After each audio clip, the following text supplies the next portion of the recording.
নির্বাচন সামনে রেখে আবারও শুরু হয়েছে কূটনীতিকদের দৌড়ঝাঁপ। বিভিন্ন রাজনৈতিক দলের সাথে বৈঠক করছেন তারা। সক্রিয় ঢাকার মানবাধিকার বিষয়ক কার্যালয়েও বিশেষ করে পশ্চিমা দেশগুলোর তৎপরতা বেড়েছে। কূটনৈতিক বিশ্লেষকরা বলছেন এটা স্বাভাবিক, তবে দৃষ্টিকটু যাতে না হয় সে দায়িত্ব রাজনীতিবিদদের। দর্শকের বিষয়ে বিস্তারিত জানাতে বার্তা কক্ষ থেকে যুক্ত হচ্ছেন আমাদের সহকর্মী ইশরাত জাহান উর্মি। উর্মি, আপনাকে স্বাগত।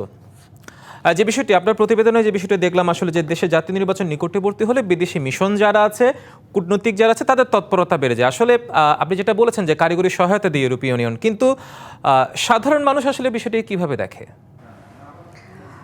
সাধারণ মানুষ কিভাবে দেখে তার আগে যদি আমি আপনাকে একটু ব্যাকগ্রাউন্ড বলি, যে দেখেন এই তৎপরতা কিন্তু নতুন নয়। সবসময় নির্বাচন ঘিরে বাংলাদেশে এই বিষয়টা হয়। 6-7 সালের কথা যদি আপনি মনে করতে পারেন, সেই সময়ে আমার মনে আছে যে আমরা সবসময় ধানমন্ডি সুধা সদন এবং এদিকে তখন প্রধানমন্ত্রী ছিলেন খালেদা জিয়া, সেই সময়টা এবং 1-11, তারপরে 1-11 সময় 1-11 সময় সব থেকে বেশি এটা দেখা যেত।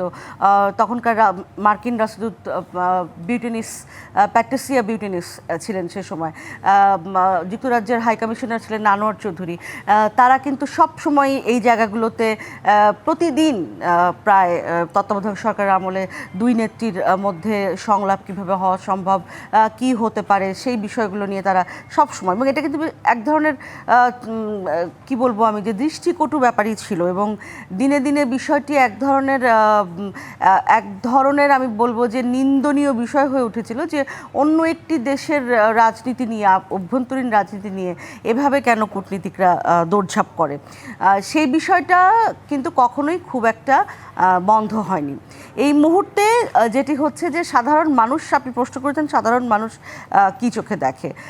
সাধারণ মানুষ আসলে কখনো কখনো মনেই করে যে যেহেতু এইসব দেশ আমাদেরকে আসলে অর্থনৈতিকভাবে নানাভাবে সহায়তা করে। শিয়া বাটার ও ভিটামিন ই সমৃদ্ধ লিলি বিউটি সোপ, তারুণ্যময় উজ্জ্বল ত্বকের জন্য।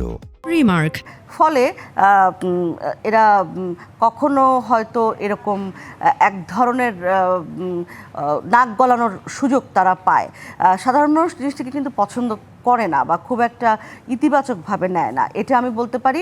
আর আপনি শুনছিলেন যে দুজন এক্সপার্ট, তারা দুজনেই কিন্তু বলছেন, একজন বলছেন যে এটা স্বাভাবিক ব্যাপার, কারণ কোনো দেশে যখন এই ধরনের একটা সিচুয়েশন হয়, নির্বাচন সামনে থাকে, তখন এটা হচ্ছে সেখানকার যে ডিপ্লোমেট, তাদের দায়িত্ব তাদের যে মিশনের মাধ্যমে হেডকোয়ার্টারে সেই দেশটির বিভিন্ন বিষয় জানানো, এখানে কি হচ্ছে। ঠিক আছে, আপনি আপনার বিশ্লেষণে যেটা শুনলাম যে রাজনৈতিক বিশ্লেষক যারা বললেন যে এই বিষয়টা স্বাভাবিক ব্যাপার, যতই স্বাভাবিক হোক, কিন্তু বিষয়টা একটি স্বাধীন এবং একটি স্বাধীন দেশের সার্বভৌমত্বের কথা আমরা বলছি, সেটির জন্য আসলে কতটা দৃষ্টিকটু বা প্রশ্নবিদ্ধ। জি, আমি সেটি আপনাকে বলতে চাচ্ছিলাম যে স্বাভাবিক যে রুটিন ওয়ার্ক, সেটার বাইরে গিয়ে যখন আসলে আপনি দেখেছেন যে বেশ কয়েকটা সিরিজ বৈঠক, ট্রেসি জ্যাকবসন, চার্জ দি অ্যাফেয়ার্স, আমেরিকান রাষ্ট্রদূত চার্জ দি অ্যাফেয়ার্স যিনি আছেন, তিনি ইতিমধ্যেই করেছেন সিরিজ বৈঠক বিএনপির সাথে, জামায়াতের সাথে, এবং জামায়াতের সাথে সব দেশ, বিশেষ করে এখন আপনি জানেন যে চীন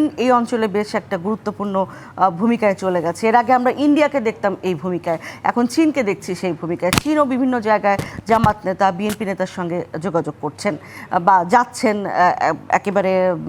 এবং সব থেকে মজার ব্যাপার হচ্ছে একদম শেষ যেই ব্যাপারটি ঘটেছে, মানবাধিকার বিষয়ক উপকমিটি ইউরোপীয় ইউনিয়নের, তারা এসছেন বেশ কয়েকদিনের সফরে, তারা এখনও আছেন। তারা বলছেন, তারা পররাষ্ট্র মন্ত্রণালয়ে গিয়ে বলছেন যে এই এদেশের মানুষের ভোট দেওয়ার যে আকাঙ্ক্ষা, সেটিকে তারা স্বাগত জানায়। তারা কিন্তু মানবাধিকার নিয়ে খুব একটা কথা বলছেন না।